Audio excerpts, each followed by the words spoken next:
Secret റെസിപ്പിയിലേക്ക് സ്വാഗതം. ഇന്ന് ഞാൻ നിങ്ങൾക്കായി പരിചയപ്പെടുത്താൻ പോകുന്നത് എങ്ങനെയാണ് നമുക്ക് ടീ കേക്ക് ഉണ്ടാക്കുക എന്നതാണ്. അതിനു വേണ്ട ഇൻഗ്രീഡിയൻസ് എന്തെല്ലാം എന്ന് നമുക്ക് നോക്കാം.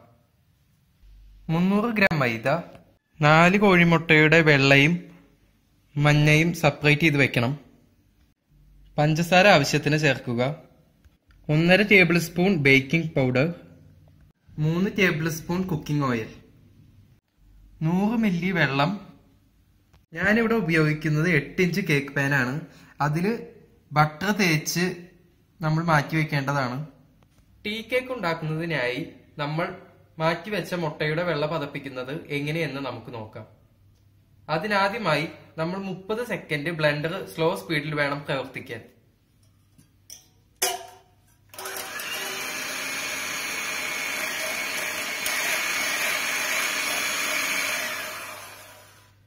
തുടർച്ചയായി പഞ്ചസാര ഇട്ട് കൊടുക്കുക.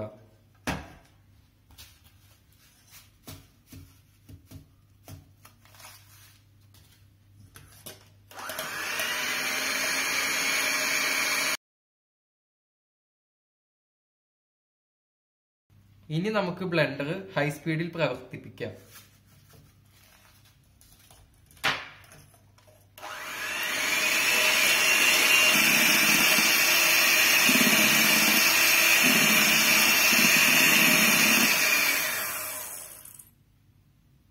ഈ സ്റ്റേജ് ആവുന്നത് വരെ നമ്മൾ മുട്ട പതപ്പിക്കണം. നമ്മൾ മാറ്റിവെച്ച 300 ഗ്രാം മൈദയിൽ 1.5 ടേബിൾ സ്പൂൺ ബേക്കിംഗ് പൗഡർ ചേർക്കുക.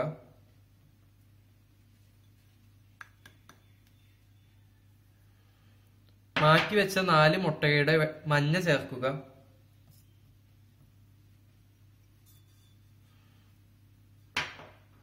$100 ml വെള്ളം ചേർക്കാം.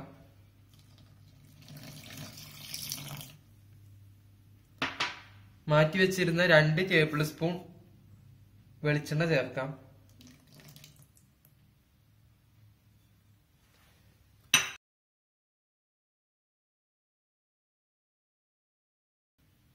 ഇനി നമുക്കിത് ചെറുതായി ഒന്ന് മിക്സ് ചെയ്ത് കൊടുക്കാം. ലോ സ്പീഡിൽ വേണം മിക്സ് ചെയ്യാൻ.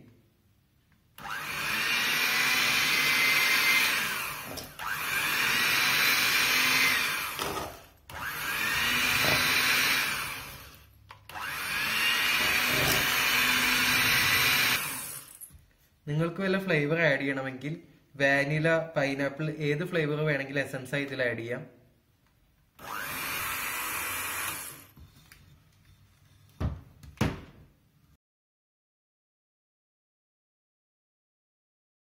ഇനി നമുക്ക് മാറ്റിവെച്ച മുട്ടയുടെ വെള്ള പതപ്പിച്ചത് ഇതിലേക്ക് പൂർണ്ണമായി ഇടാം.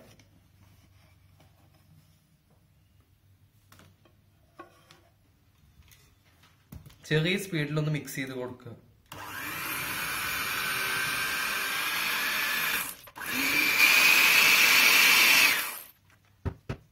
ഇനി ഇത് നമുക്ക് മാറ്റിവെച്ച കേക്ക് പാനിലേക്ക് ഒഴിക്കാം.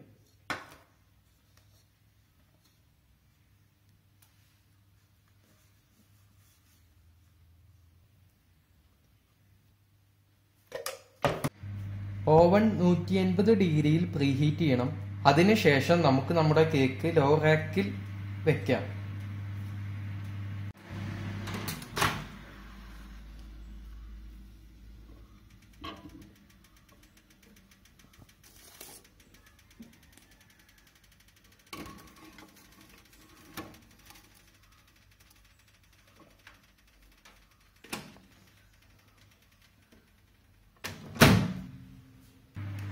നാൽപ്പത്തഞ്ച് മിനിറ്റ് നമുക്കിത് ബേക്ക് ചെയ്തെടുക്കാം.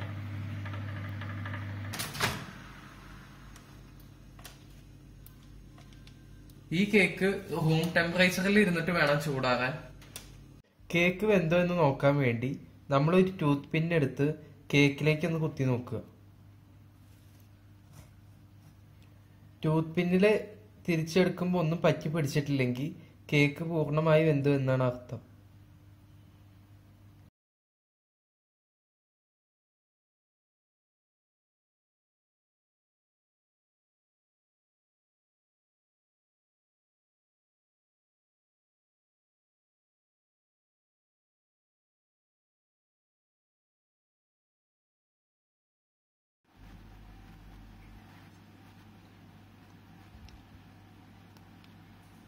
നിങ്ങൾക്ക് വല്ല സംശയങ്ങളുണ്ടെങ്കിൽ എന്റെ വാട്സാപ്പ് നമ്പർ ഞാൻ ഡിസ്ക്രിപ്ഷനിൽ കൊടുത്തിട്ടുണ്ട്. നിങ്ങൾക്ക് എപ്പോ വേണമെങ്കിലും എന്നെ വാട്സാപ്പ് ചെയ്യാവുന്നതാണ്.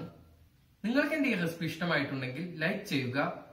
നിങ്ങൾക്ക് തുടർന്നും എന്റെ പുതിയ പുതിയ റെസിപ്പികൾ കാണാൻ മറക്കാതെ നിങ്ങൾ സബ്സ്ക്രൈബ് ചെയ്യണം.